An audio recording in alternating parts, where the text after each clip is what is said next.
Hi everybody, my name is Ella and I'm the current design captain of our team 5870. In this first video, I'm going to be going over a few key concepts of the concept of design and also talk about what I'm going to be doing in further videos. Welcome to the team! So what is design?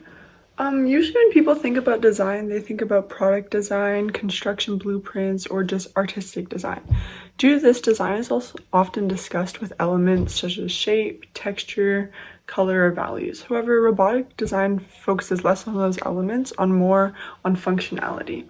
In robotics design, we're concerned with making our design time and cost efficient. And while it may be tempting to create the next super robot, the first priority is having both a practical and attainable design. Design is really important as it is the foundation for the plan and the specifications of your robot. If you begin building without a plan or solidified ideas with subsystems, dimensions, or anything else that's required for the competition, it's difficult to ensure that these ideas will progress as one unit throughout your team for build. It is not wise to begin cutting, assembling, or making any sort of subsystem without a solid plan for how it connects or functions to the rest of the robot.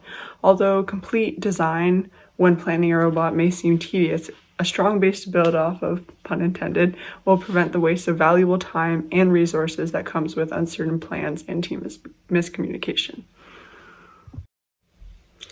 One way that we test out subsystems or different components of our robots before committing to a final design is through something called prototyping. While I'm going to get into the specifics of prototyping in my design processes video, I just wanted to talk about why prototyping is an important part of design, not just robotics. Prototyping is really important as it allows designers and not just people in robotics to avoid a huge headache in the future. It allows for the testing and the concept of ideas.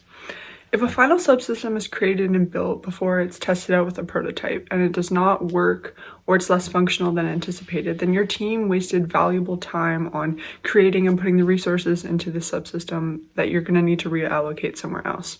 Prototyping helps a team visualize and complete a design and see how it will interact with the rest of the robot before it's officially built. In the long run, it eliminates wasted time and also acts as a crutch for creative but not permanent ideas. In this design series, I'm aiming to have 3 videos. The first one talks about the design process. The second one applies this design process to a real-life competition that my team faced. And the third, I hope to have some sort of tutorial on how to use the different sort of CAD that we use in robotics, such as SolidWorks or AutoCAD. If any of the things I talked about in this video or any of those future videos seem interesting to you, then design might be for you.